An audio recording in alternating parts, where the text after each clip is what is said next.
So yes, there is an application of critical or more important calls also. So what happens is there is a thing called as SLA, service level agreement, which is a part of the agreement. It means that how soon company will respond to customer's call.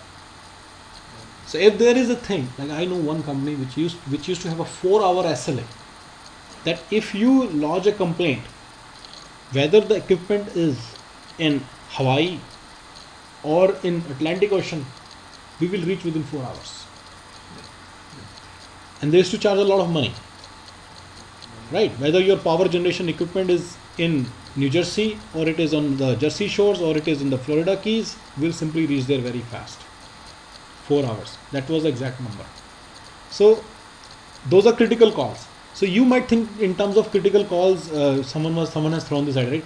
That let's say some mission critical, maybe किसी की जान खतरे में है, वो सब, someone's life is in danger or something. That's not what critical to me means. To me, critical exactly means what Baljinder said. Agreement, at the agreement level, it has been decided that this is critical, and we will respond within 4 hours, right? So then, if there are such calls, yes, the entire flow has to be changed a little bit. Okay, I agree. So entire flow, like for example, they will just take the asset ID and they'll take the description and everything, and they will simply dispatch the guy. It doesn't have to go to L1, L2, L3.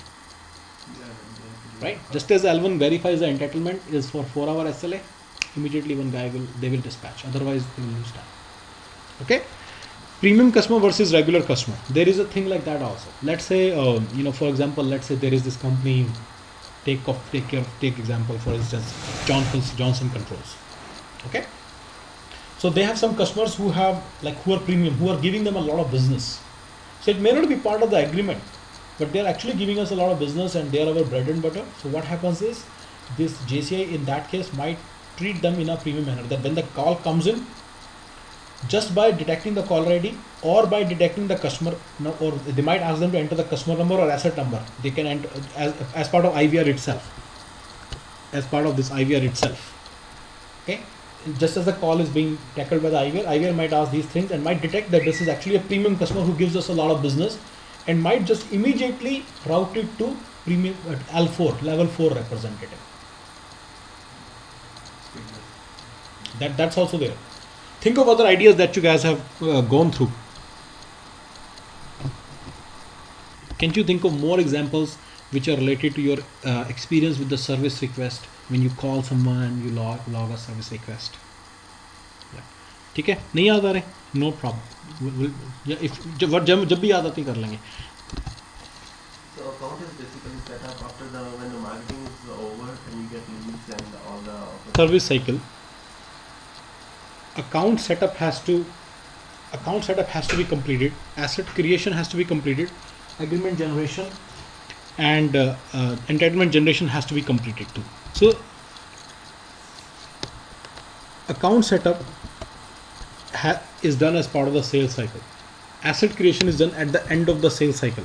When the order is submitted, asset is automatically created. Agreement is generated and the entitlements are generated when the order is submitted and asset is set up. Okay, and this is where account will be set up, the entire account.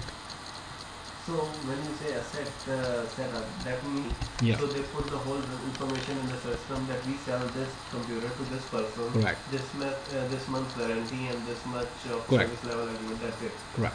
So why they store this information separately? Account when this all information we have in the agreement or that level. Why the need? Agreement is separate from asset. Account is separate from asset, right?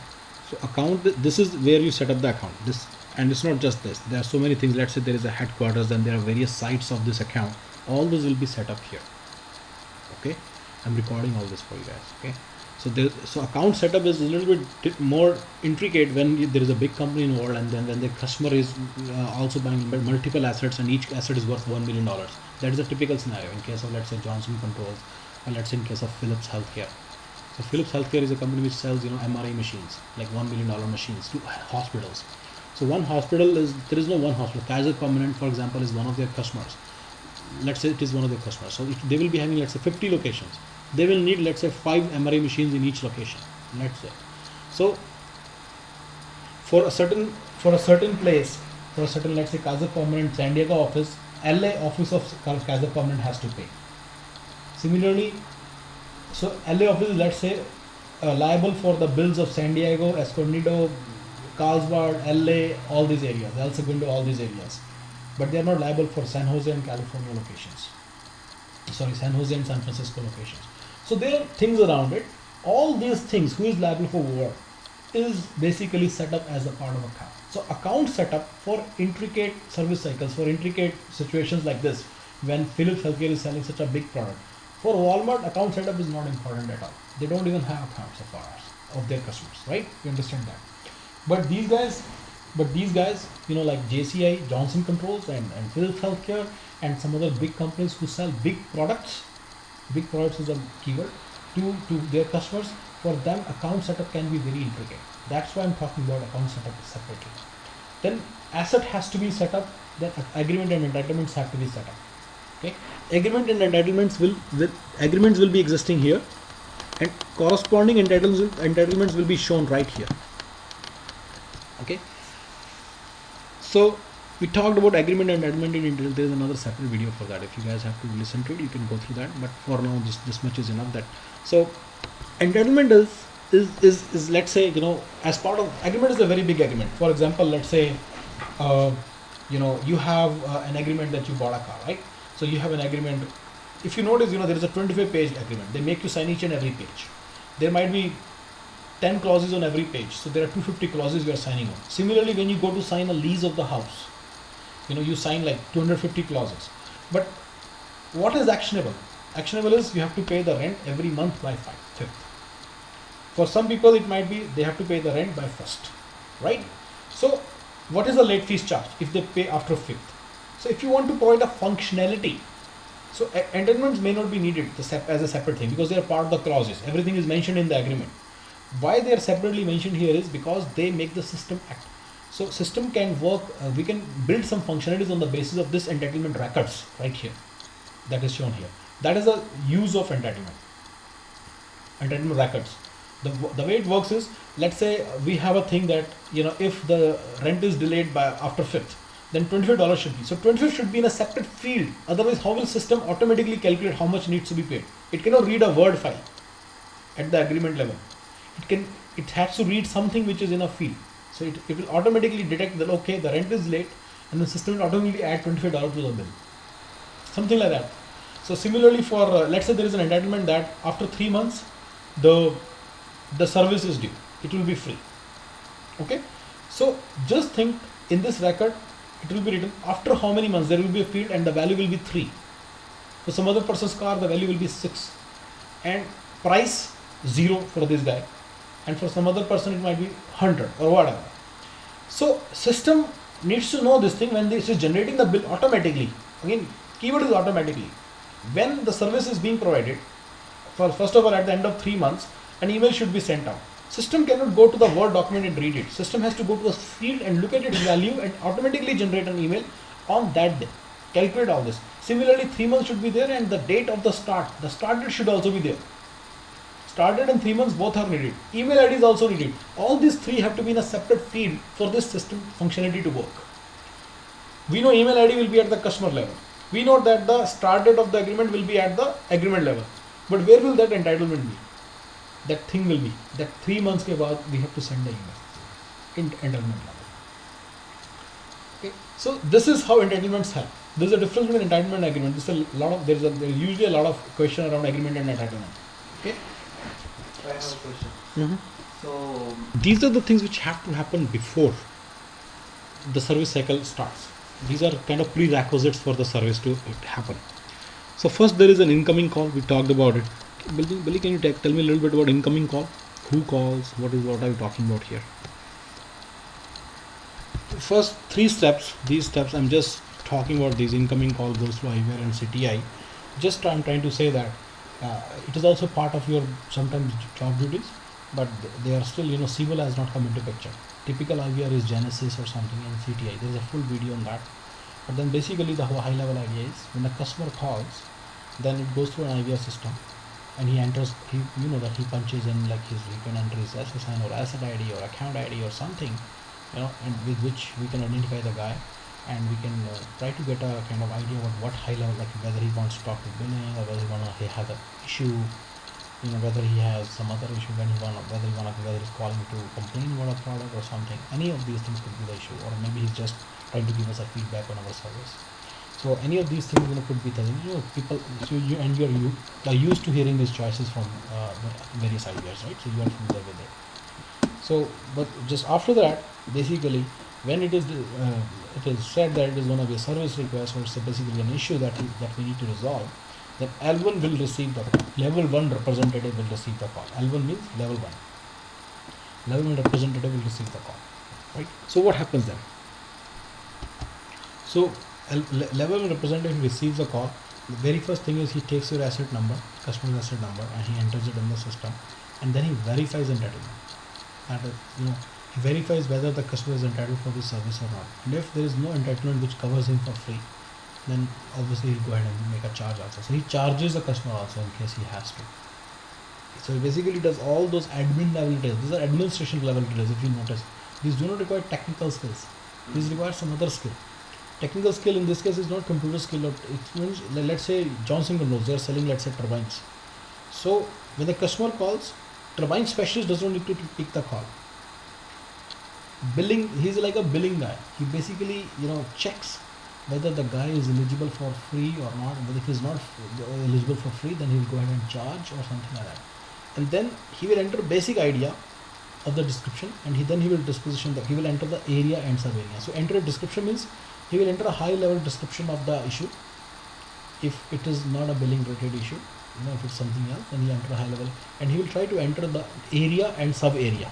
So service request is entered right here in this screen.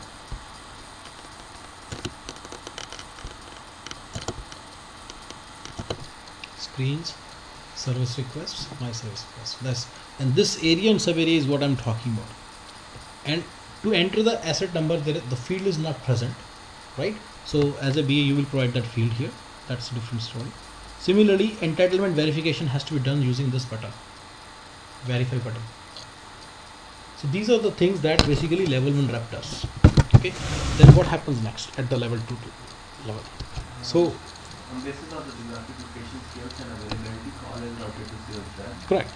And if the L2 level, when L2 rep picks up the call, and if he is able to resolve the issue, and he understands the whole issue, that's fine.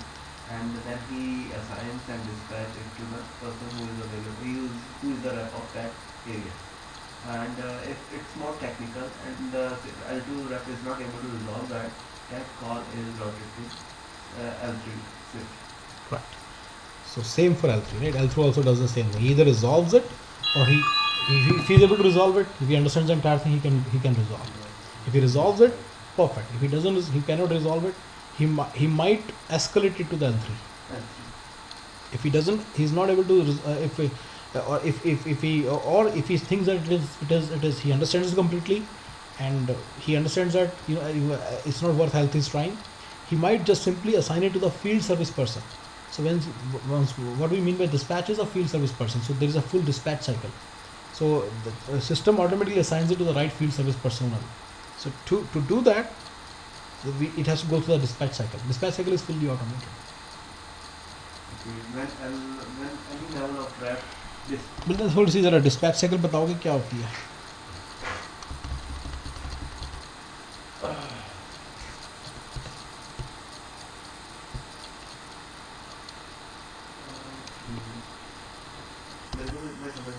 Basically, system L3 will submit and saying that assign it to the field guy.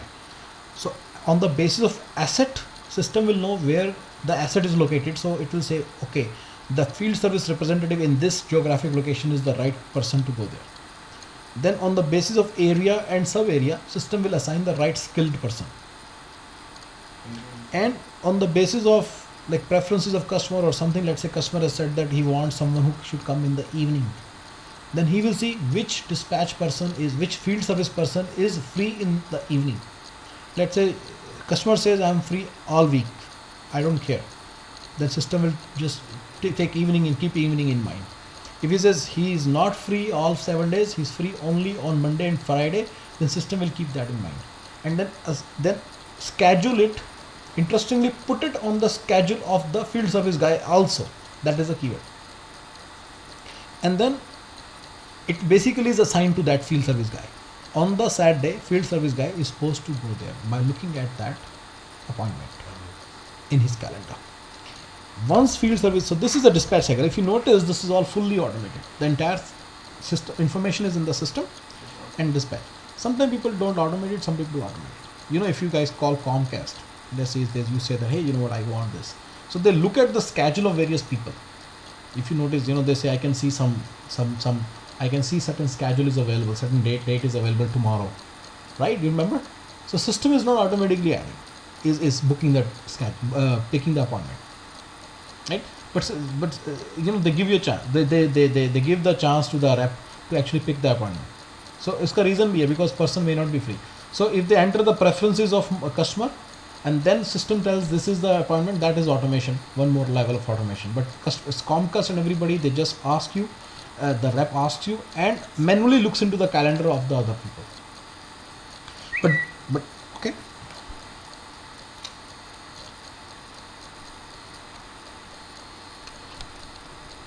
Now let's talk about field service cycle. What happens when the field service guy goes there? He sees in his calendar that he has to go there today. Then he goes there. Okay. Once he goes there, he might resolve the service request. First, he has to access all the information of the customer and the service request. That is big.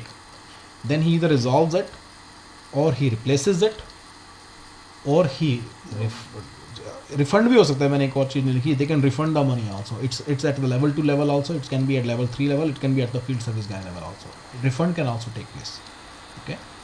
So he can refund it, or replace it, or he might give a loaner, or he might just say ship it to this facility and you will get it back as a repaired product. So depending upon what the customer is entitled to, field service guy will act accordingly. Okay. Now you understand the entire service request cycle. This is just a straw man for every situation. Okay. You know, for every step there are multiple scenarios. Okay, this is exactly what you will encounter in the project, but at a high level I've shown you the steps, and I've shown you the Siebel screens where these things take place. Field service guy will basically see the my service request screen only, my service request view, but he will see it in a handheld.